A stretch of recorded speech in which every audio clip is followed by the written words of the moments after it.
अस्सलाम वालेकुम नाजरीन। ड्रामा सीरियल डायन की आने वाली एपिसोड बहुत धमाकेदार होने वाली है, क्योंकि अब आने वाली एपिसोड में न सिर्फ शबाब को ये बात पता चल जाएगी कि मिशा और जव्वार शाह के दरमियान कुछ चल रहा है, बल्कि अब मिशा जव्वार शाह को अपने जाल में फंसाने की भरपूर कोशिश कर रही है। तो अब शबाब भी, मुझे तो यहाँ पर ऐसा ही लगता है कि मिशा को घर से धक्के मारकर घर से निकालने वाली है। तो क्या यहाँ पर जव्वार शाह शबाब के हाथों मिशा को जलील होता हुआ देखता रहेगा?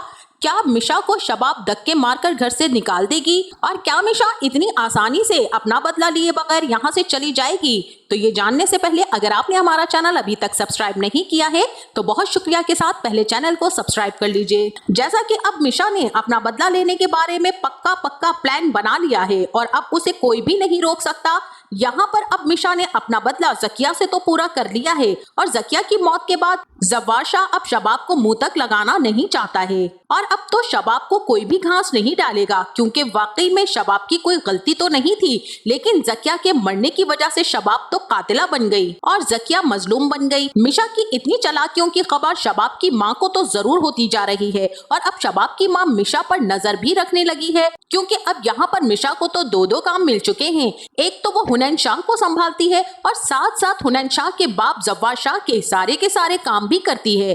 और फिर मिशा जैसे ही जव्वार शाह के पास आकर बैठेगी और जव्वार शाह से कहेगी कि अगर कोई काम है तो आप मुझे जरूर बताइएगा सर। अब यहाँ पर तो जव्वार शाह कहेगा कि बहुत अच्छी हो तुमने अब तक मेरा साथ दिया है, मुझे समझ नहीं आ रही कि मैं तुम्हारा शुक्रिया कैसे अदा करूं। अगर तुम मेरे अकाउंट्स हैंडल ना करती तो शायद मेरा तो दिवालिया ही निकल जाता। मुझे तो खुद समझ नहीं आ रही थी कि मैं क्या करूं। अब यहाँ पर तो एक बात मुझे ये समझ नहीं आती कि जव्वार शाह इतना बड़ा बिजनेसमैन है और उसके पास अपने अकाउंट्स को हैंडल करने के लिए कोई बंदा ही मौजूद नहीं है। यहाँ पर ये बात भी मानने वाली है कि जव्वार शाह के सारे अकाउंट्स को हुनैन शाह हैंडल करता था, लेकिन अब तो हुनैन को मरे हुए भी काफी अरसा हो गया। उसके बाद जव्वार शाह की शादी निहाल से हुई और निहाल के साथ 1 साल तक उसकी शादी चली और तब तक क्या जव्वार के पास कोई ऐसा माकूल बंदा नहीं था जो जव्वार शाह के सारे अकाउंट्स की देखभाल करता। और अब जैसे ही दोबारा से मिशा रूप बदल कर वापस आती है तो यहाँ पर आकर जव्वार को ये ख्याल आ जाता है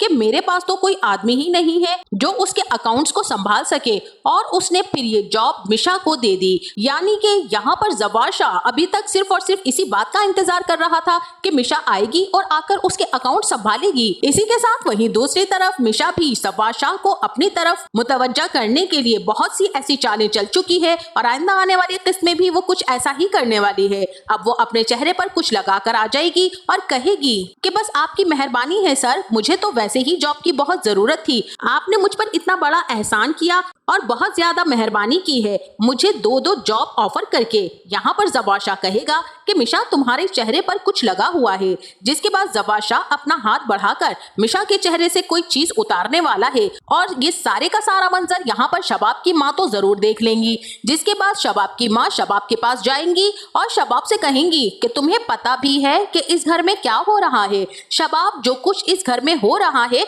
वो तुम्हें शायद नजर नहीं आ रहा। मुझे वो लड़की मिशा जो नैनी है वो बहुत ही गलत लगती है। एक तो वो इतना ज्यादा मेकअप करके इतने बेहुदा लिबास में फिरती रहती है, हालांकि मैंने उसे इतनी मर्तबा टोका है और रोका है कि अपने बाल बांधो, हाथ मुंह धो और ढंग के लिबास पहनो, लेकिन उसने मेरी एक बात नहीं सुनी। ना जाने किस घर की पली बड़ी है। और तो और ये बात भी सुनो कि रात को वो किचन में जाकर कुछ जला रही थी। जब मैंने पूछा कि क्या कर रही हो तब बताने लगी कि कुछ गैर जरूरी कागजात थे वो जला रही थी। अब ना जाने वो कौन से कागजात जला रही थी और उसके पास कागजात का काम ही क्या है। और अब मैंने पता है क्या देखा है, जव्वार शाह उसके चेहरे से कुछ हटा रहा था।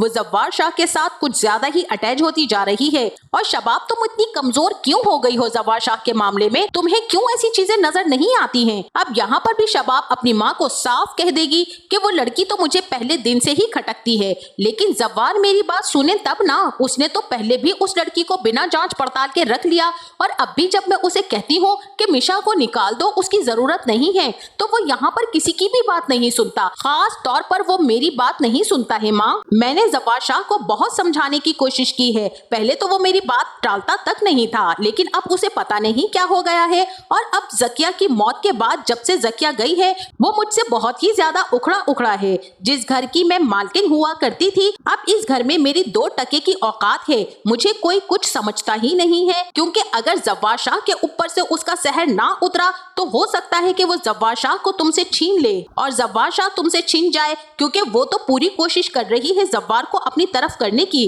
और इसी के साथ वहीं दूसरी तरफ अब मिशा ने भी अपना दूसरा काम करना शुरू कर दिया है, जिससे जव्वार शाह उसके काबू में आ जाए। लेकिन मिशा को जव्वार का हाथ लगाना भी पसंद नहीं है और मिशा काफी ज्यादा गुस्से में आ जाएगी और कहेगी कि उसकी हिम्मत कैसे हुई मुझे हाथ लगाने की। अब मेरे पास बहुत कम वक्त है और मेरे सामने बहुत सारी मुसीबतों का पहाड़ है जिनका मुझे सामना करना है। सबसे बड़ी मुसीबत तो ये खुद जव्वार साईं है। अभी तो सिर्फ और सिर्फ मैंने एक बंदे की डोरी उठाई है, अभी तो मेरे सामने सारे के सारे दुश्मन वैसे के वैसे ही पड़े हुए हैं। मुझे जल्द से जल्द कोई प्लानिंग करनी होगी और इन सबको सबक सिखाना होगा। अब यहाँ पर शबाब को भी समझ में आ जाएगी कि उसे किसी ना किसी तरीके से मिशा को इस घर से निकालना ही होगा और जव्वार शाह को अपनी तरफ भी करना होगा।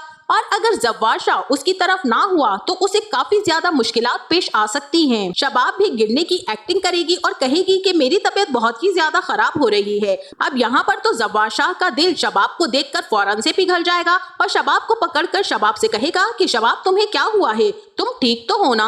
अब यहाँ पर शबाब यही कहेगी कि पता नहीं क्यों मुझे चक्कर आ रहे हैं, मेरी तबीयत तो बिल्कुल भी ठीक नहीं है, मैंने तो कल से कुछ खाया भी नहीं है जव्वार शाह। और हुनैन कहाँ है, जाओ जाकर मुझे हुनैन को ला कर दो। अब जैसे ही मिशा हुनैन शाह को लेकर आएगी तो शबाब फौरन से हुनैन को पकड़ लेगी और मिशा से कहेगी कि तुम जाओ यहाँ से, अब यहाँ पर तुम्हारी कोई भी जरूरत नहीं है, मैं अपने बच्चे को खुद संभाल लूंगी। यहाँ पर तो जव्वार शाह भी कहेगा कि जाओ मिशा तुम जाकर कोई और काम देख लो, हुनैन को वाकई में शबाब संभाल लेगी। अब यहाँ पर तो नाजरीन मुझे एक बात ये जव्वार शाह की बिल्कुल भी समझ में नहीं आ रही है कि जव्वार शाह तो कभी पल में तोला और कभी पल में माशा हो जाता है। कभी तो वो शबाब की इतनी ज्यादा साइड लेने लग जाता है कि मिशा तक को भूल जाता है और कभी मिशा की साइड लेने लग जाता है कि वो शबाब तक को भूल जाता है। और अब जैसा कि शबाब की माँ ने उसे आगाह कर दिया है कि जल्द से जल्द इस फसादन को तुम अपने घर से निकालो, जिसके बाद शबाब भी अब सबके सामने मिशा से कहने वाली है कि अब तुम्हारी हमें जरूरत नहीं है मिशा, तुम जितनी जल्दी हो सके अपना बोरिया बिस्तरा बांधो और यहाँ से निकल जाओ। जिसके बाद शबाब ही मिशा के मुंह पर पैसे देकर मारेगी और कहेगी कि ये लो तुम्हारी तनख्वाह और अगर आइंदा तुम्हारी शक्ल यहाँ पर नजर भी आई तो मैं तुम्हें धक्के मारकर इस घर से निकलवा दूंगी। तुम्हें सिर्फ और सिर्फ पैसे चाहिए थे ना, लो पैसे और चली जाओ यहाँ से। और रही हुनैन की बात तो हुनैन को तो मैं खुद ही संभाल लूंगी, अगर मुझे किसी की जरूरत पड़ी तो मैं कोई और नैनी रख लूंगी, लेकिन अब हमें तुम्हारी बिल्कुल भी जरूरत नहीं है। और फिर ये सब कुछ देखकर जव्वार के मुंह को तो जैसे ताला लग जाएगा और वो शबाब से कुछ भी नहीं बोल पाएगा।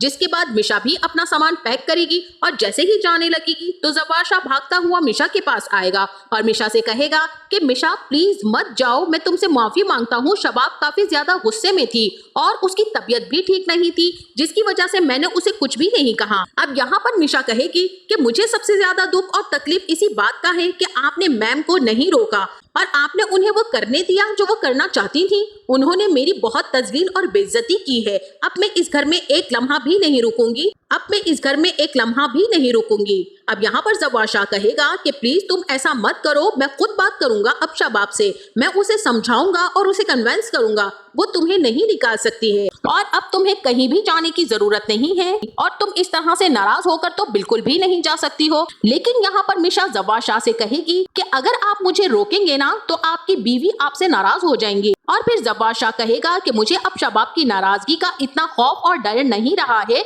मुझे शबाब की नाराजगी से अब किसी भी किस्म का कोई फर्क नहीं पड़ता, लेकिन अगर मुझसे मिशा नाराज होगी तो मुझे बहुत फर्क पड़ेगा, क्योंकि जव्वार का तो यही काम है, अगर शबाब नाराज हो जाती है तो निहाल के नाराज होने से फर्क पड़ता है और अगर निहाल नाराज हो जाती है तो शबाब के नाराज होने से फर्क पड़ता है और फिर निहाल को धक्के मारकर घर से भी निकाल देता है। और अब फिर से शबाब के नाराज होने से कोई फर्क नहीं पड़ता, लेकिन मिशा के नाराज होने से बहुत ज्यादा फर्क पड़ता है। उसे समझ ही नहीं आ रही है कि उसे शबाब का साथ देना चाहिए या मिशा का देना चाहिए या फिर निहाल का साथ देना चाहिए। लेकिन यहाँ पर मिशा यही कहेगी कि आपको मुझे ये सारी जस्टिफिकेशन देने की कोई जरूरत नहीं है, क्योंकि आप मुझे इन तमाम जस्टिफिकेशन से अब बिल्कुल भी सेटिस्फाइड नहीं कर सकते और अब आप जाकर ये सारी की सारी जस्टिफिकेशन किसी और को दें, क्योंकि मैं तो अब आपकी कोई भी बात नहीं सुनूंगी। और मिशा जैसे ही वापस आने लगेगी तो मुझे ऐसा ही लग रहा है नाजरीन कि जब्बार शाह अब मिशा के कदमों में जा गिरेगा और पैरों में गिरकर मिशा से माफी मांगकर कहेगा, अपने और शबाब की गलतियों की माफी मांगेगा और कहेगा कि मिशा मुझे छोड़कर मत जाओ, तुम्हें तो मैंने अपने लिए नैनी रखा था, मेरा बेटा तो सिर्फ एक बहाना था। कि मिशा भी यही कहेगी कि मैं भी तो आप ही के लिए यहाँ पर आई हूँ, बाकी सबसे तो मैं बदला लेने के लिए आई थी और अभी एक का तो मैंने काम तमाम कर दिया है। लेकिन जब्बार शाह यहाँ पर मिशा को हर मुमकिन तरीके से मनाने की कोशिश करेगा,